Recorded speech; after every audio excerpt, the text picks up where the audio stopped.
जय हिंद प्यारे विद्यार्थियों, वेलकम टू भारत वर्ष क्लासेस। कैसे हैं आप सभी? आशा करता हूँ आप सभी अच्छे होंगे, स्वस्थ होंगे और एक शानदार तरीके से अपनी पढ़ाई को कर रहे होंगे।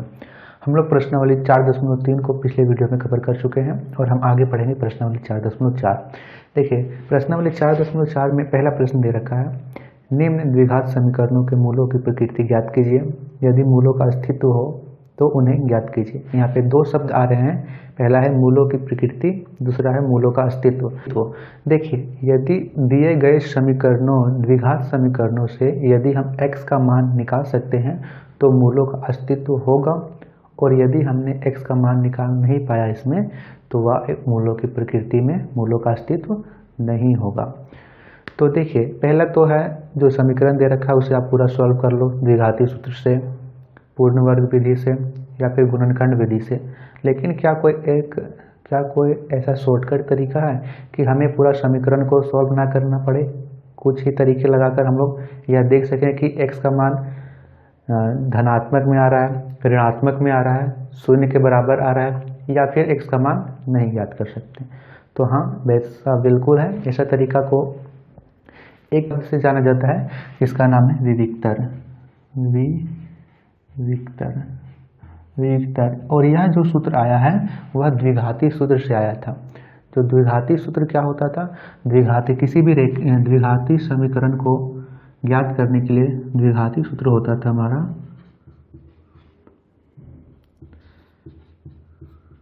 -b plus minus under root b square minus 4ac बटे 2a। यही होता था। किसी भी द्विघाती समीकरण को ज्ञात करने के लिए द्विघाती सूत्र यह होता था। यहाँ पे b स्क्वायर माइनस 4ac, इसी को हम लोग बोलते हैं विविक्तर। यानी आप सभी किसी भी द्विघात समीकरण में यदि विविक्तर निकाल लो तो उससे आप मूलों की प्रकृति जान सकते हो कि मूलों का जो अस्तित्व है वो भिन्न भिन्न होगा, एक ही होगा, या फिर अस्तित्व नहीं ज्ञात होगा।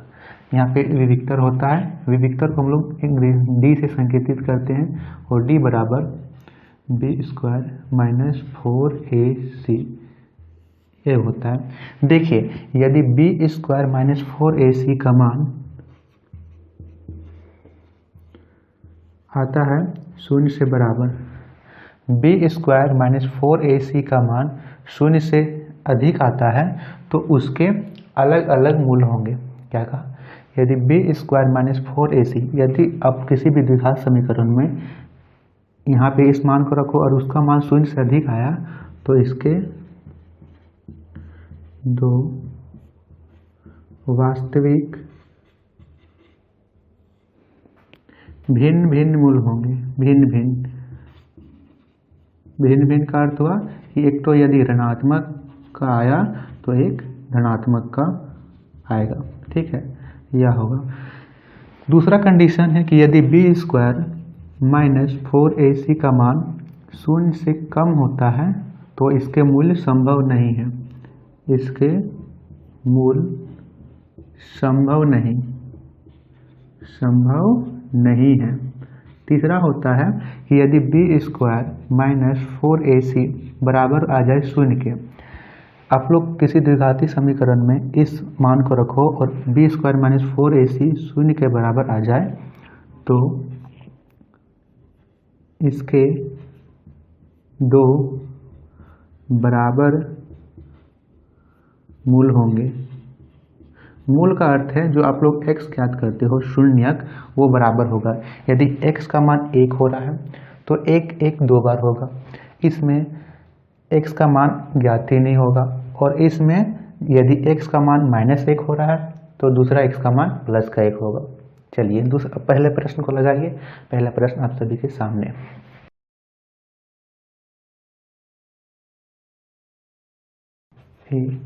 प्रश्न दे रखा है 2x square minus 3x plus 5 बराबर 0।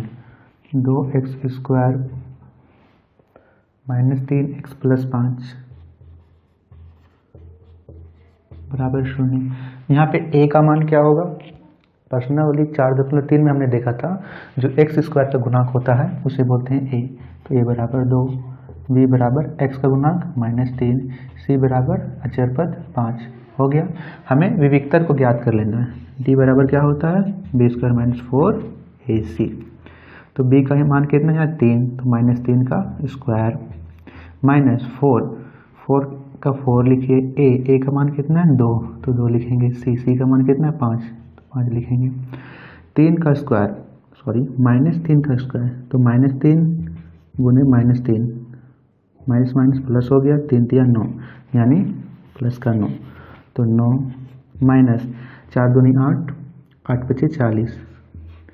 अब यहाँ देखिए, यहाँ है छोटी संख्या से हम बड़ी संख्या घटा रहे हैं, तो यहाँ देखिए 40 में से 9 घटाएंगे तो 31, दोनों में से बड़ा कौन है 40, इसके आगे माइनस का चिन्ह, तो यहाँ पे भी माइनस का चिन्ह, यानी इस समीकरण में विविक्तर जो ज्ञात हुआ है और माइनस का 31 ज्ञात हुआ है, और माइनस का 31 शून्य से कम होता है। तो हमने अभी देखा था यदि विविक्तर शून्य से कम आ जाए तो उसके मूल संभव नहीं है, तो लिखेंगे इसके मूल संभव नहीं है। यदि आप इसे किसी भी समीकरण में भी रख के देखते तो वहाँ पे भी आप सभी का x का मान ज्ञात नहीं होता, वहाँ पे जो आता वो अंडर रूट में आता और उसके अंदर में माइनस का चिन्ह आता, और इसके यहाँ पे कुछ संख्याएं होती और रूट के अंदर यदि माइनस आ जाए तो वह वास्तविक संख्या नहीं होती है, उससे आप लोग सॉल्व नहीं कर सकते। तो इसका जो मूल है संभव नहीं होगा। प्रश्न संख्या 2 को देखिए, प्रश्न संख्या 2 दे रखा है 3x² minus 4 root 3x plus 4 बराबर 0। x² minus 4 root x, 3x² minus 4 root 3x plus 4 बराबर 0। ए बराबर क्या होगा 3, बी बराबर क्या होगा -4 रूट 3, सी बराबर 4। अब विविक्तर बताइए क्या होता है, विविक्तर का सूत्र होता है b² माइनस 4ac, b कितना है 4 रूट 3 माइनस 4 रूट 3 का स्क्वायर माइनस 4, a का मान कितना है 3, तो 3 रखेंगे, c का मान कितना है 4, तो 4 रखेंगे, माइनस 4 रूट 3 का स्क्वायर, तो इसे 2 बार लिख लीजिए, -4 रूट 3 गुने -4 रूट 3, माइनस माइनस प्लस, पहले तो प्लस निकलेगा, 4 और 4 16, तो 16 निकालेंगे, रूट 3 से रूट 3 कट जाएगा, कितना निकलेगा 3, यानी 16 गुने 3, 16 तिया 48। इसे सॉल्व करने पर हमारा निकलेगा 48, तो यहाँ लिख देंगे 48 माइनस 4 तिया 12, 12 चौक 48, यहाँ से भी आएगा 48, 48 में 48 घटाएंगे तो बचेगा 0। इसका जो विविक्तर आया है वो 0 के बराबर आया है, और हमने अभी देखा कि यदि विविक्तर d b² माइनस 4ac 0 के बराबर आ जाए तो उसके 2 बराबर मूल ज्ञात होंगे। अब हमें इस समीकरण में देखना है कि 2 बराबर मूल क्या होंगे। अब द्विघाती सूत्र लगा देते हैं, द्विघाती सूत्र क्या होता है -b plus minus under root. अब देखिए b² माइनस 4ac यहाँ लिख देते हैं, यहाँ पे डायरेक्ट हम d लिख देते हैं, क्योंकि b² माइनस 4ac d के बराबर था, तो यहाँ डायरेक्ट d लिख देते हैं बट्टे 2a, माइनस b कितना था -4 रूट 3, तो यहाँ पे पहले माइनस लिखिए फिर इसे लिखिए -4 रूट 3, d का मान हमारा आया है 0, तो 0 प्लस माइनस, यहाँ ठीक से लिख देता हूँ 4 root 3 plus minus under root 0 बट्टे 2, a का मान कितना है 3, तो 3 लिख देंगे इसे, ठीक है। d बच्चा यहाँ से आया है, देखिए b² माइनस 4ac, यहाँ पे d आया है इसीलिए d लिख दिया। अब देखिए माइनस माइनस प्लस, तो यहाँ से निकलेगा 4 रूट 3। अब यहाँ देखिए प्लस माइनस अंदर में है रूट 0, तो रूट 0 को यदि आप लोग वर्गमूल निकालोगे तो 0 ही आएगा, उसके आगे आप प्लस लगा दो या फिर माइनस, उसका जो मान है वो 0 होगा। इसे हम लोग डायरेक्ट लिखते हैं 4 रूट 3 बट्टे 2 तिया 6, फिर से यहाँ पे लिख दीजिए 4 रूट 3, इधर से भी निकालोगे तो 0 ही आएगा बट्टे 6, ठीक है। या आपका दो मूल ज्ञात हो गए 4√3x 4√3/6 4√3/6। बोलिएगा सर या तो आंसर में नहीं दे रखा है, आंसर में तो है 2√3/6 2√3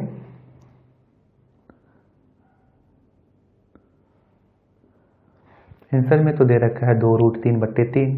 अब कैसे करेंगे, इसे आप लोग काट लीजिए, 2 दूनी 4 2 तिया 6 2 दूनी 4 2 तिया 6 आ गया।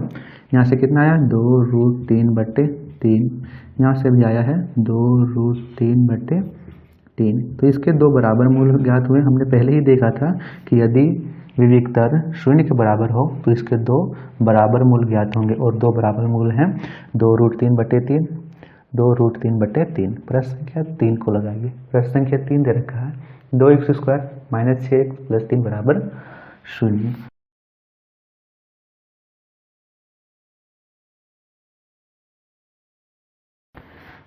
a बराबर कितना होगा 2, b बराबर होगा -6, c बराबर होगा 3। 2 - 6 3। विविक्तर निकालेंगे b² - 4ac, b का मान -6² 4, a का मान 2, c का मान 3। -6² 6 6 36, माइनस माइनस प्लस हो गया, -4 दूनी 8 8 दिया 24। ठीक है, 4 दूनी 8 8 दिया 24, 36 में से 24 घटाएंगे तो 12। यहाँ जो d का मान आया है वो 12 आया है, और जो 12 है वो 0 से अधिक होता है। 0 से अधिक हुआ तो इसके दो मान निकलेंगे, लेकिन उन दोनों मानों में भिन्नता होगी। वे दोनों, एक तो ऋणात्मक का आएगा तो दूसरा धनात्मक का आएगा, या फिर हो सकता है कि दोनों अलग अलग आए, एक 1 आए तो एक 2 आए, 2 आए या फिर 5 आए, अलग अलग भी हो सकते हैं। तो चलिए इसमें देखते हैं द्विघाती सूत्र। द्विघाती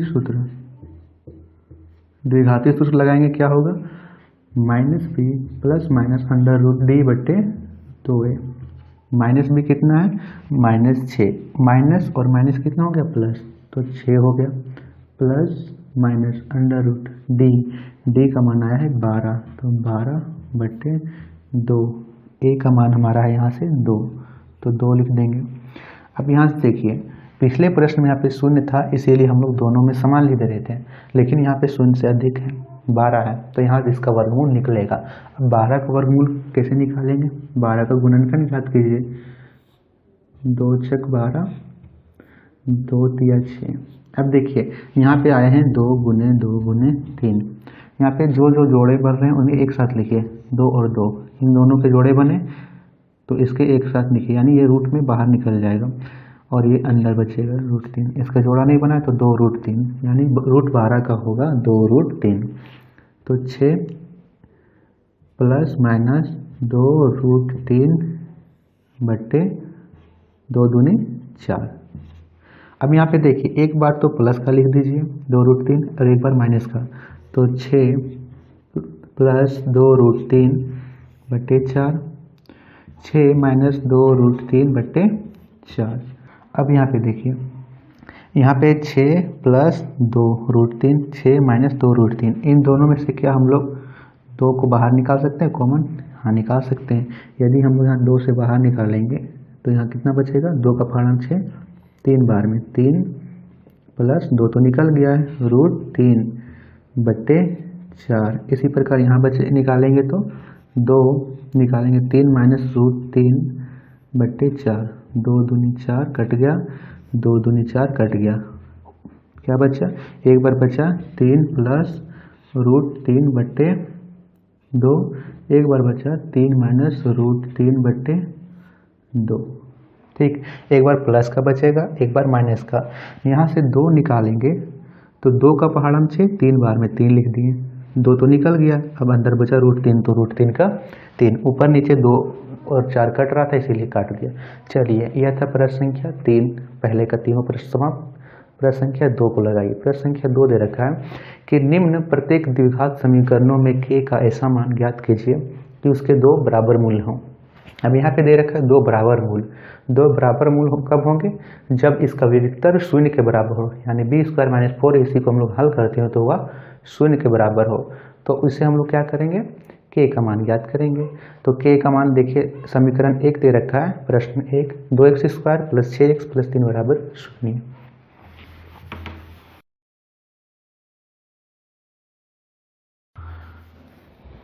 तो बच्चे क्या प्रश्न संख्या 2, देखिए बच्चा मैं जानता था, मुझे लगा कि आप सभी कर लोगे उसे। प्रश्न संख्या 2 आया है 2√3/3, लेकिन मुझे लगा कि आप इसे सॉल्व कर लोगे, खैर कोई नहीं। देखिए 2√3/3 प्रश्न आंसर में दे रखा है 2/√3, यही ना 2/√3 और 2/√3। तो क्या इसे हम लोग 2/√3 के रूप में नहीं ला सकते हैं? बिल्कुल ला सकते हैं। देखिए जो 3 है वो किससे किससे मिलकर बना होगा, √3 गुने √3। इन दोनों को गुना करेंगे तो क्या निकलेगा, कैसे, √3 और √3 को गुना कीजिए, 3 तिया 9, रूट लगाइए, अब √9 क्या होता है 3, √9 का वर्गमूल 3 होता है। तो यहाँ पे लिख सकते हैं हम लोग 2√3 गुने √3, √3 से √3 कैंसिल, क्या आया 2/√3। ये सब छोटी छोटी चीज़ें बच्चे अपने से कर लो इसे। तो 2√3/3 को 2/√3 के रूप में लिख सकते हैं। तो इसके दो ज्ञात होंगे, 2/√3 2/√3। ठीक, अब क्लियर। चलिए प्रश्न संख्या 2 को लगाइए। प्रश्न संख्या 2 क्या दे रखा है, हमें के का मान ज्ञात करना है यदि उसके मूल बराबर हो यानी b² - 4ac 0 के बराबर होगा। ठीक, प्रश्न संख्या ए दे रखा है, पहला है 2x² + kx + 3 = 0, 2x² + kx + 3 = 0। अब हमें क्या करना है, इसे k का मान ज्ञात करना है, लेकिन इसमें दे रखा है कि उसके दो बराबर मूल्य हों, तो हम लोग लिखेंगे कि यदि दो बराबर मूल हैं तो b² - 4ac वो 0 के बराबर होगा। ठीक है, b² - 4ac 0 के बराबर होगा। अब हमें अब यहाँ देखिए a बराबर कितना होगा 2, b बराबर कितना होगा k, c बराबर कितना होगा 3। अब इसे सूत्र में रखिए, b² यानी k का स्क्वायर, तो k² माइनस 4ac, तो 4a का मान है 2, c का मान है 3 रखेंगे बराबर 0 के बराबर होगा। k का स्क्वायर k² माइनस 4 दूनी 8, 8 तिया 24 बराबर 0। अब k² का k², 24 को इधर लेके आइए, माइनस का 24 इधर आएगा तो प्लस का 24, k बराबर स्क्वायर इधर हटेगा तो इधर रूट चढ़ जाएगा, k बराबर √24, √24 को वर्गमूल ज्ञात कीजिए। तो √24 को हम लोग गुणनखंड करें, 2 12 दूनी 24, फिर 2 का फॉर्म 2 छक 12, 2 तिया 6, 3 विभाजित नहीं होगा, तो क्या आया इसका 2 गुने 3, 2 और 2 एक जोड़ा बन गया तो 2 निकल गया बाहर, 2 और 3 का जोड़ा नहीं बना तो इसको रूट के अंदर लिखेंगे, 3 गुने 2 तो 2√6। तो 24 को हम लोग लिख सकते हैं 2√6, तो यहाँ लिखेंगे k बराबर, अब देखिए 2√6 आया, वो एक बार प्लस का होगा एक बार माइनस का, यहाँ पे प्लस माइनस लिखिएगा, तो k का मान प्लस माइनस √6, इसका अर्थ हुआ -2√6 हो सकता है या फिर प्लस 2√6 हो सकता है, इसका मतलब यह हुआ। तो प्रश्न संख्या 2 के पहले का उत्तर होगा प्लस माइनस 2√6। कब, जब इसके दो बराबर मूल्य हों। प्रश्न संख्या 2 देखिए इसी का दूसरा दे रखा है, kx x - 2 + c = 0।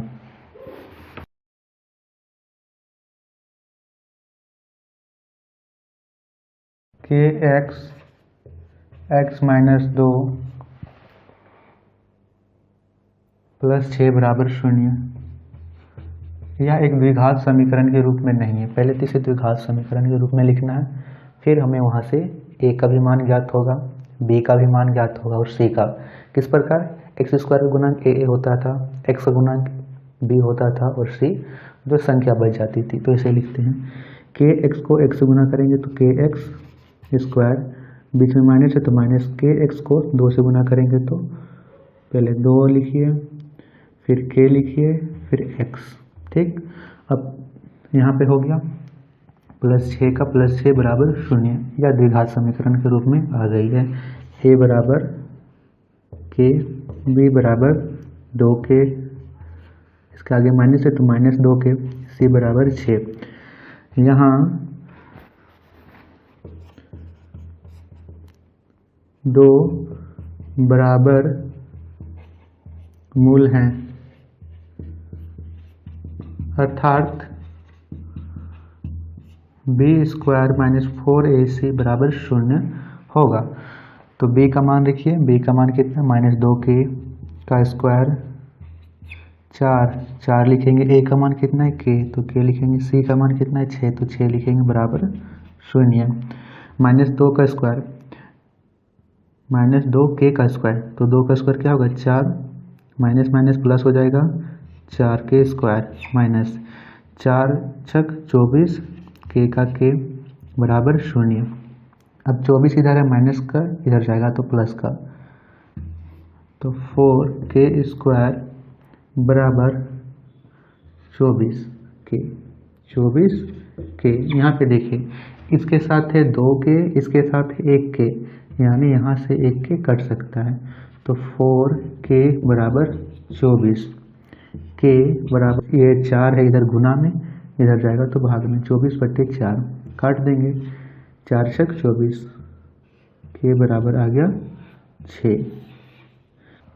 चलिए पढ़ते हैं प्रश्न संख्या 3 में। प्रश्न संख्या 3 दे रखा है, क्या एक ऐसी आम की बगिया बनाना संभव है जिसकी लंबाई चौड़ाई से दुगनी हो और उसका क्षेत्रफल 800 मीटर स्क्वायर हो? यदि हाँ तो उसकी लंबाई और चौड़ाई ज्ञात कीजिए। अब यहाँ पे क्षेत्रफल दे रहा है 800 मीटर स्क्वायर, जो इसका शेप है बगिया का वो पता नहीं है। तो आप इसके गणित के अंग्रेजी बुक को देखेंगे तो वहाँ पे लिखा है रेक्टेंगुलर। रेक्टेंगुलर का मतलब है आयताकार, जो बगिया है वो आयताकार है। हिंदी में नहीं लिखा है यहाँ पे, लेकिन इस बुक के अंग्रेजी रूप में लिखा हुआ है रेक्टेंगुलर है। तो उसका जो हमें क्षेत्रफल लेना है, आयत का क्षेत्रफल लेंगे, ठीक है। तो आयत का क्षेत्रफल इसमें लगेंगे और इसका लंबाई चौड़ाई ज्ञात होगा। हम लोग मान लेते हैं इसकी लंबाई x है, चौड़ाई को x मानते हैं, और उसकी लंबाई जो आएगी इसकी चौड़ाई से दुगनी है तो 2x आ जाएगी, ठीक है। चलिए अब हम लोग इसे ज्ञात करते हैं। एक आम की बगिया है जिसकी लंबाई उसके चौड़ाई से दुगनी हो और उसका क्षेत्रफल 800 मीटर स्क्वायर हो। तो लिखेंगे, माना कि आयताकार बाग की लंबाई, बाग की चौड़ाई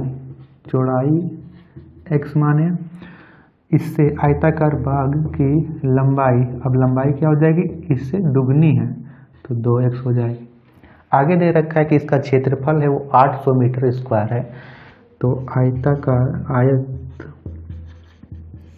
आयताकार बाग का क्षेत्रफल दे रखा है 800 मीटर स्क्वायर। आयत का क्षेत्रफल क्या होता है, लंबाई गुने चौड़ाई। तो लिखेंगे आयत का क्षेत्रफल लंबाई गुने चौड़ाई बराबर 800 मीटर स्क्वायर। यहाँ पे नहीं लिखिएगा क्योंकि यहाँ पे भी चौड़ाई x मीटर में दे रखा है।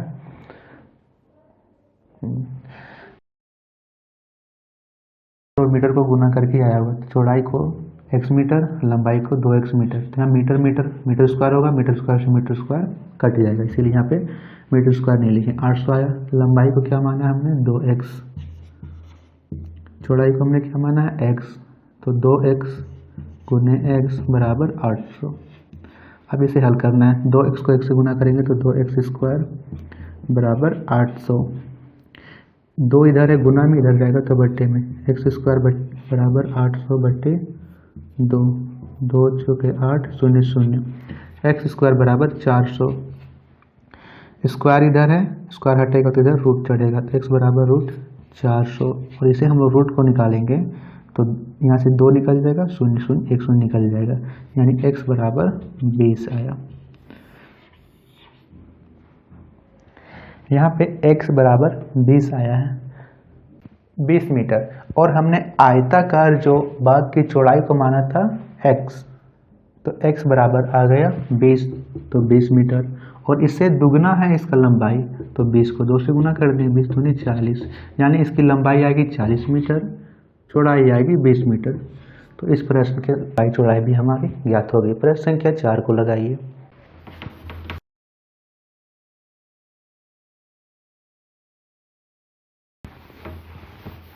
प्रश्न संख्या 4, प्रश्न संख्या 4 दे रखा है, क्या निम्न स्थिति संभव है? यदि हाँ तो उसकी वर्तमान आयु ज्ञात कीजिए। किसकी याद करनी है? नीचे दे रखा है, 2 मित्रों की आयु का योग 20 वर्ष है। 4 वर्ष पूर्व उनकी आयु का गुणनफल 48 था। अब हमें दे रखा है 2 मित्र है, उनकी जो आयु को जोड़ें यदि तो 20 आता है, और यदि अभी से 4 वर्ष पूर्व जाएं तो उनकी आयु का गुणनफल 48 होगा। तो हम मानते हैं, चौथा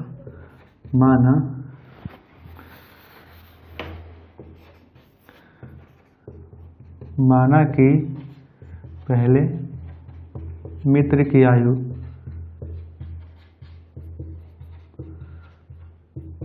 x वर्ष, यानी हम लोग पहले मित्र की आयु को मानते हैं x वर्ष, तो दूसरे मित्र की आयु क्या होगी?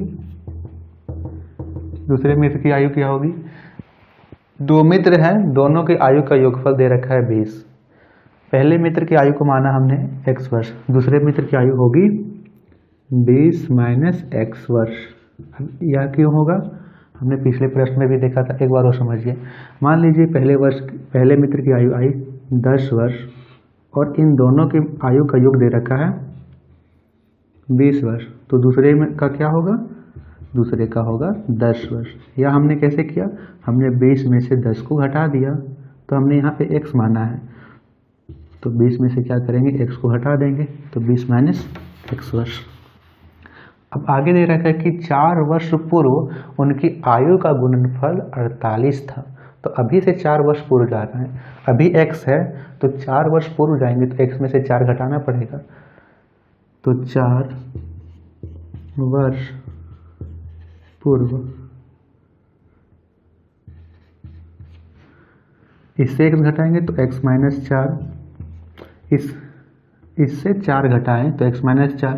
अब 20 माइनस x में से 4 घटाइए, 20 में से 4 घटाएंगे तो बचेगा 16, तो 16 माइनस x बराबर 48, यही दे रखा है। इसे हल कर लेंगे, 16 को 1 से गुना करेंगे 16x, x को 1 से गुना करेंगे तो x² माइनस 4 को 16 से गुना करेंगे तो 64, माइनस 4 को माइनस 1 से गुना करेंगे माइनस माइनस प्लस 4x बराबर 48। अब यहाँ पे 16x 4x plus plus plus plus plus होगा 16 और 4 20x माइनस x² माइनस 64 बराबर 48। 48 इधर है प्लस का, इधर आएगा होतो को माइनस का, 20x minus x² minus 64 minus 48 बराबर 0। Minus 64 minus 48 minus minus plus, तो यहाँ लिखेंगे 20x माइनस x²। अब 64 और 48 को जोड़िए, 8 4 12 के 2 हाथ में 1, 6 4 10 11, 112 बराबर 0। यह हमारी एक द्विघात समीकरण के रूप में आ गई। जो द्विघात समीकरण का मानक रूप होता है वह क्या होता है? पहले x² आता है तो x² माइनस x² आएगा, फिर x आता है तो 20x प्लस 20x, फिर हमारा आता है अचर पद माइनस 112 बराबर 0।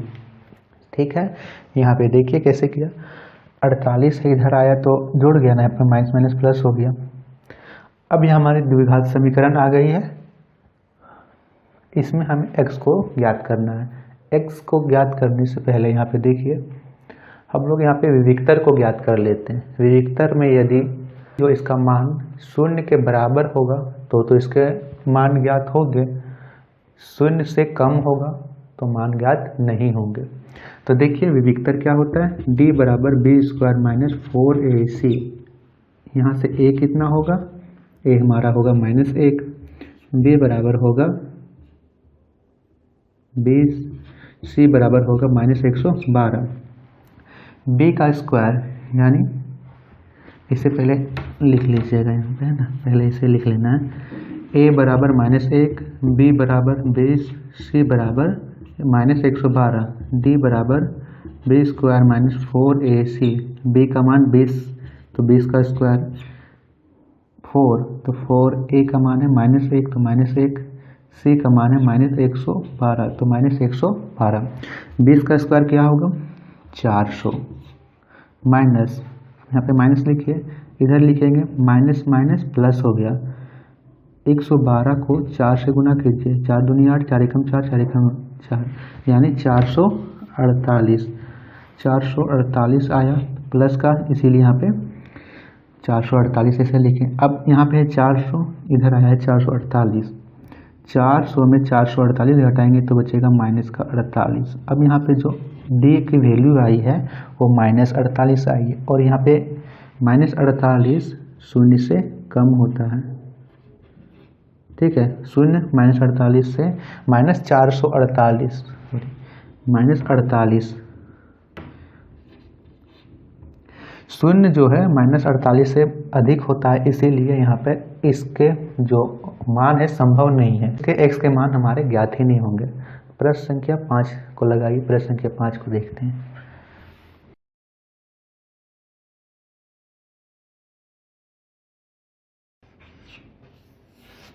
प्रश्न संख्या 5 दे रखा है, क्या परिमाप 80 मीटर तथा क्षेत्रफल 400 मीटर के एक पार्क को बनाना संभव है? यदि हाँ तो उसकी लंबाई और चौड़ाई ज्ञात कीजिए। क्षेत्रफल हमें लेना है आयत का, अंग्रेजी में यह लिखा हुआ है रेक्टेंगुलर, इंग्लिश में लिखना ये भूल गए हैं, तो हमें क्षेत्रफल यहाँ पे लेना है आयत का। परिमाप दे रखा है 80 मीटर, क्षेत्रफल दे रखा है 400 मीटर। आयत का परिमाप क्या होता है, 2 गुने लंबाई प्लस चौड़ाई, क्षेत्रफल होता है क्षेत्रफल लंबाई गुने चौड़ाई। तो यहाँ पे लिखते हैं, माना कि आयत की लंबाई x है, आयत की चौड़ाई, हम लोग चौड़ाई को मान लेते हैं y, आयत की लंबाई को x, चौड़ाई को y। अब दे रखा है कि उसका परिमाप 80 मीटर है, तो इसका परिमाप क्या होता है, आयत का परिमाप, इसका परिमाप बराबर 80। आयत का परिमाप होता है 2 गुने लंबाई प्लस चौड़ाई बराबर 80। अब देखिए यहाँ पे लंबाई प्लस चौड़ाई, लंबाई आया है x, चौड़ाई को हमने माना है y, तो x प्लस y, जो 2 इधर गुना में इधर लेते जाइए, इधर उधर हो जाएगा भागा में, तो 2 का पहाड़ा में 80, 40 बार में, यानी x प्लस वाई बराबर आया 40। x को इधर प्रतिस्थापित कीजिए या फिर y को, x को रहने देते हैं, y को प्रतिस्थापित करते हैं, तो x बराबर 40 माइनस वाई यहाँ से आ जाएगा। यह हमारी आगे समीकरण 1। आगे क्या कहना है, आगे प्रश्न का कहना है कि इसका क्षेत्रफल 400 मीटर स्क्वायर है, तो यहाँ से लिखेंगे क्षेत्रफल, आयत का क्षेत्रफल कितना होता है, लंबाई गुने चौड़ाई, यह दे रखा है हमारे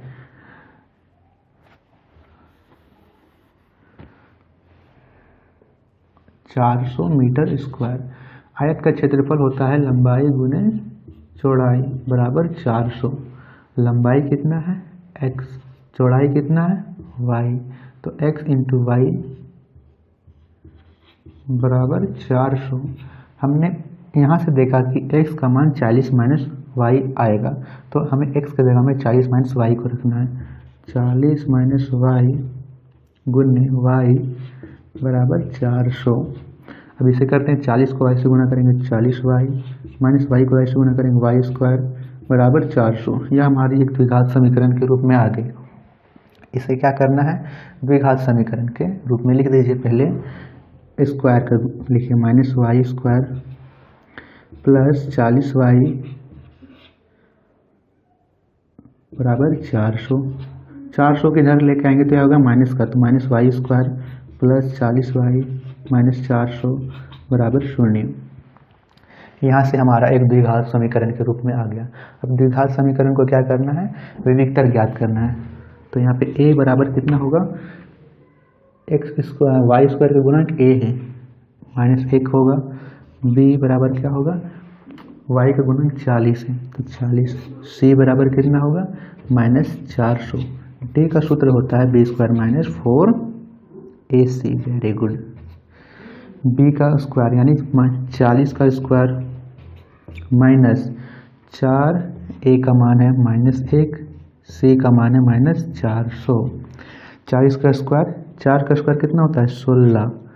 शून्य लगाएंगे 2 क्योंकि स्क्वायर है, 1600 आ गया माइनस। अब यहाँ पे 4 चक 16, तो 1600। यहाँ से भी आया 1600, यहाँ से भी आया 1600। 1600 1600 घटेगा तो 0। तो d का मान आया है 0, यानी b² - 4ac 0 के बराबर आया है। तो इसके दो बराबर मूल होंगे। जो x की जो लंबाई होगी वही चौड़ाई होगी, यानी लंबाई और चौड़ाई एक ही होगी। अब देखिए हम लोग यहाँ पे निकालते हैं द्विघाती सूत्र से। इसे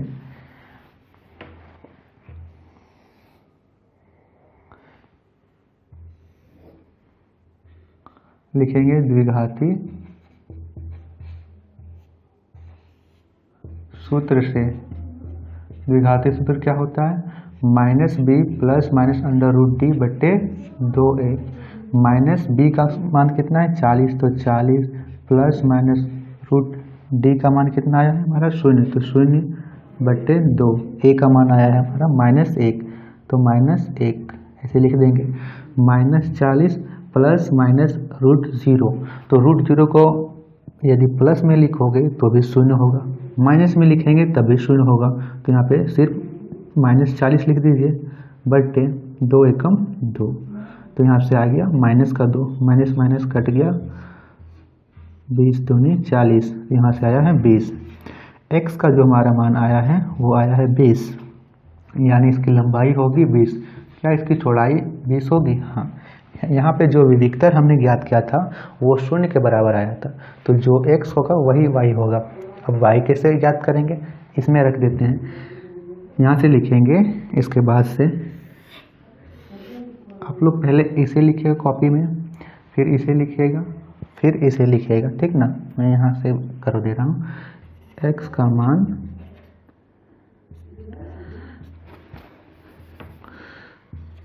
मान समीकरण 1 में रखने पर, समीकरण 1 कितना है, x बराबर 40 माइनस y। तो यहाँ x के जगह में कितना रखना है 20, तो 20 बराबर 40 माइनस y। 40 इधर है, प्लस का इधर आएगा तो माइनस का, तो 20 माइनस 40 बराबर y। यहाँ पे माइनस y था तो माइनस y, 40 में से 20 घटाएंगे तो माइनस का 20, दोनों में से बड़ा 40 इसलिए माइनस लगा, बराबर माइनस y, माइनस से माइनस कट गया, y का मान भी आया 20। तो जी हाँ, y का मान भी 20 मीटर आएगा, x का मान भी 20 आएगा, ठीक है। यह तो प्रश्न संख्या 5, प्रश्न वाली 4.3 में 5 ही प्रश्न थे। बताइए आप सभी को इस प्रश्नों में किसी प्रकार का डाउट होगा तो नीचे कमेंट में कीजिएगा। वीडियो पसंद आई तो लाइक कीजिएगा, शेयर कीजिएगा अपने दोस्तों को। हाँ, यदि आप सभी ने भारतवर्ष क्लासेस को सब्सक्राइब नहीं किया, सब्सक्राइब कीजिए, साथ ही नोटिफिकेशन बेल आइकन को भी ऑन कीजिए ताकि आने वाली सभी वीडियो के नोटिफिकेशन मिलते रहे। धन्यवाद। मिलते हैं हम लोग अगले अध्याय में। अगला अध्याय का नाम है सामांतरण श्रेणी। सामांतरण श्रेणी को भी हम लोग एकदम अच्छे से देखेंगे, उसमें भी किसी प्रकार का डाउट नहीं होगा। धन्यवाद।